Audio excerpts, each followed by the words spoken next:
We've been doing rehearsals for the past 2 days, and I'm really excited about this group. This is my first big demo. We did a demo mobile in April. Jim was there, and I'm sure some of you were there as well. I'll tell you a few things about what to expect in the next few days, and if anyone wants to talk to me, we can talk right now, or I'll come back and we can, I'll make time for you guys to do that. It's just been kind of crazy because we're still doing rehearsals in the other room. There's a few people with very complicated demos that I got to make sure it's going to come together. There's a fake cadaver that was being rolled onto the stage that I was worried about. So Lord knows what that is. The wellness section. This, I'm trying to do a few things with demo, really trying to bring it back to what I think is sort of the core of what it was always all about, which was sort of the show and tell of amazing technologies and amazing products.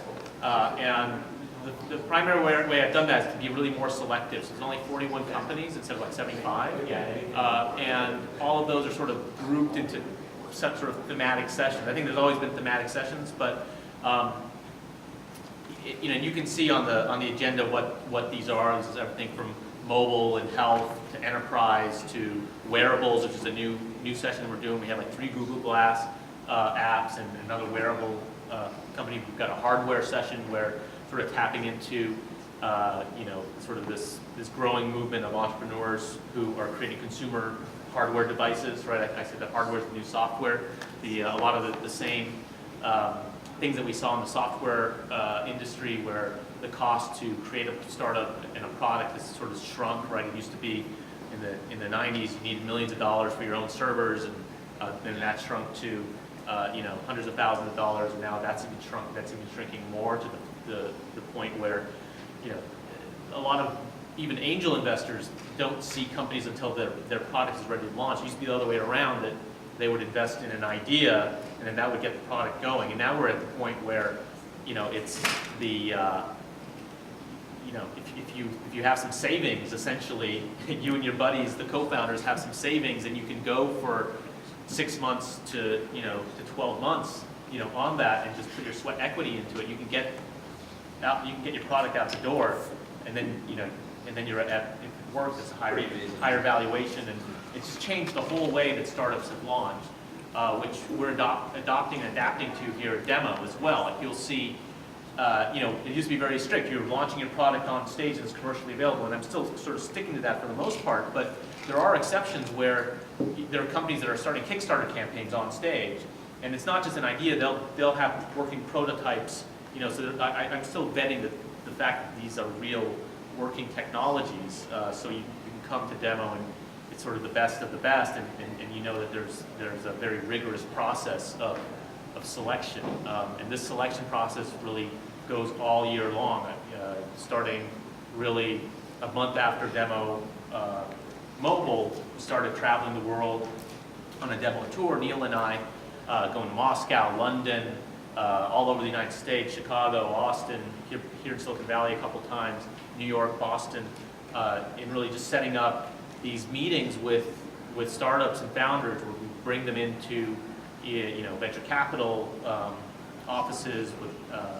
We did something at Cornell Tech, and we just bring mentors together to give them feedback on their product and their pitches, essentially.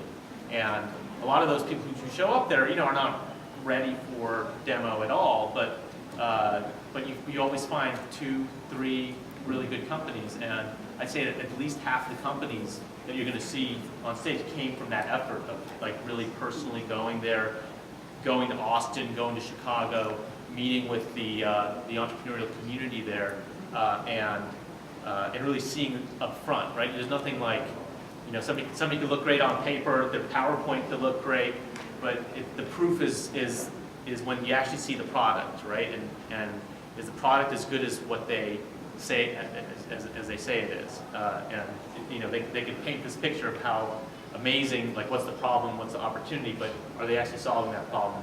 And you can tell right away when you see the product. And that's sort of the magic of Demo, right? That it's a very difficult thing for these companies and these founders to go up there, and show their product for the first time and make sure that there's no glitches and there's only 4 minutes. I really compressed the time to 4 minutes. It used to be 6 minutes. And the reason I've done that is because, well, A, they end up with a video, and nobody wants to watch a 6-minute video, so 4 minutes is a better product on that end. And then B, really these pitches on stage, you're never going to see the full product unless it's super simple. It's really a trailer for their product, and if they can't explain it in 4 minutes, then they've got to, they have to work on their messaging. So that's, so in terms of how we're, really sort of digging deep, going into the entrepreneurial community, working with accelerators, working with sort of just blanketing the whole entrepreneurial world, if you will, to find the best ideas and the best products, and meeting these people and then bringing them here to sort of this our tentpole event. We have demo events all over the world, demo China, Brazil, Africa. You'll see some of the winners of those events on stage as well, and everything kind of feeds into this event that you're going to see. And then, so that's enough about demo. The other thing that I'm bringing onto the stage is that this is really all about founders, and even the speakers are they're all doing these founder school sessions.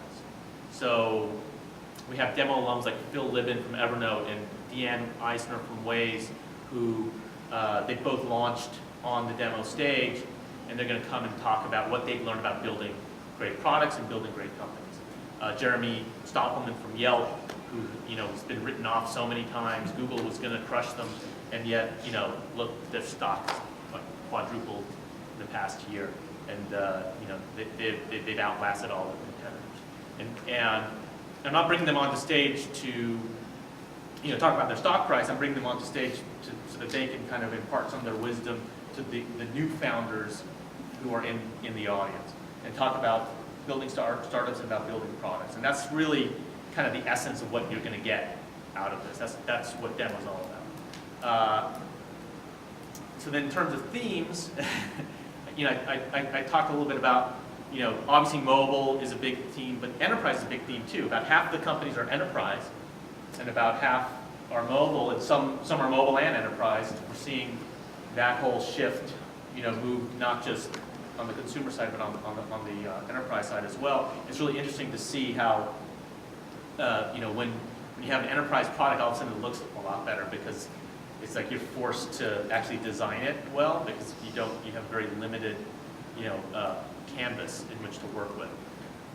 And so I'm really excited about a lot of the enterprise and cloudware companies that we're going to be seeing.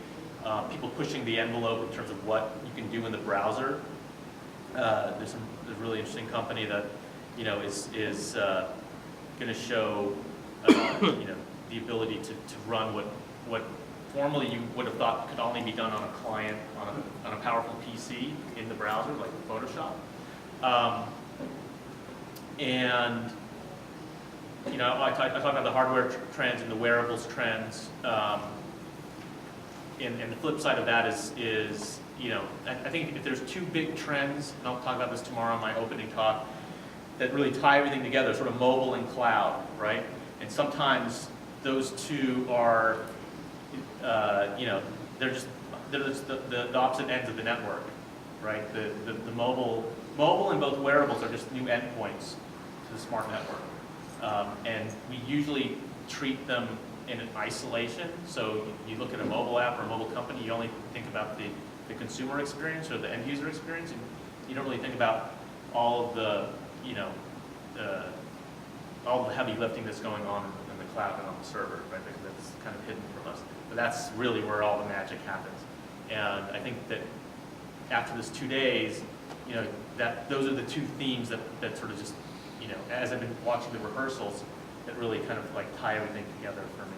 So I hope that's a little helpful preview, and if you have any questions.